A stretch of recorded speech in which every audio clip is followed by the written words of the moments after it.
அஸ்ஸலாமு அலைக்கும். Welcome to simple cooking. இன்றைக்கி நம்ம ரொம்பவே சுவையான வெண்டைக்காய் மோர் குழம்பு தாங்க செய்ய போகிறோம். வாங்க எப்படி செய்யுதுன்னு பார்க்கலாம். ஒரு மிக்ஸி ஜாடியில் 6 சின்ன வெங்காயம், ஒரு சின்ன துண்டு இஞ்சி, 2 பச்சை மிளகா, ஒரு 10 தேங்காய் சின்ன சின்னதாக கட் பண்ணி போட்டுக்கலாம்.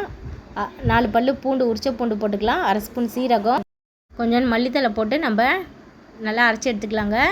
இப்போ நெக்ஸ்ட்டு மிக்ஸி ஜாடியில் நான் 2 கப்பு தயிர் ஊற்றி ஒரு ஓட்டி எடுத்துக்கிட்டேங்க.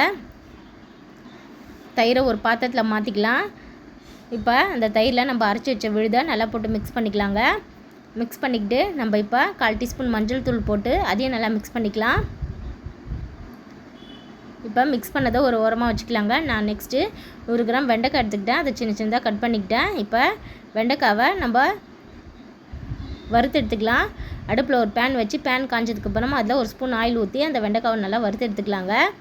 நல்லா ப்ரௌன் கலரில் வறுத்து எடுத்துக்கலாம். நெக்ஸ்ட் அடுப்பில் ஒரு கடாய் வச்சுக்கலாங்க. கடாய் காஞ்சதுக்கப்புறமா அதில் 2 ஸ்பூன் ஆயில் ஊற்றிக்கலாம். ஆயில் நல்லா காஞ்சதுக்கப்புறமா 1/2 ஸ்பூன் கடுகு உளுத்தம் பருப்பு, 3 வரமிளகா கிள்ளி போட்டுக்கலாங்க. கூடவே 1/2 ஸ்பூன் சீரகம் போட்டுக்கலாம். நான் சின்ன வெங்காயம் கட் பண்ணி வச்சுருந்தேன், அதையும் போட்டு வறுத்துக்கிட்டேங்க. கூடவே நம்ம வறுத்து வச்ச வெண்டைக்காவையும் கடைசியாக போட்டு நல்லா வறுத்துக்கலாம். ஒரு கொத்து கருவேப்பிலை போட்டு நல்லா வறுத்துக்கலாங்க. இப்போ நம்ம அரைச்சி வச்ச அந்த மோர் குழம்புக்கு தேவையான தயிரை நம்ம அதில் ஊற்றி நல்லா மிக்ஸ் பண்ணிக்கலாங்க. இதுக்கு கொதிக்கணும்னு அவசியம் இல்லைங்க. அடுப்பில் ஊற்றினோன்னையும் லைட்டாக சூடு வந்தோடனையும் நம்ம அதை ஆஃப் பண்ணிடலாம். இப்போ மோர் குழம்புக்கு தேவையான அளவு உப்பு போட்டு இறக்கணுன்னா நம்மளுடைய ரொம்பவே சுவையான மோர் குழம்பு ரெடிங்க.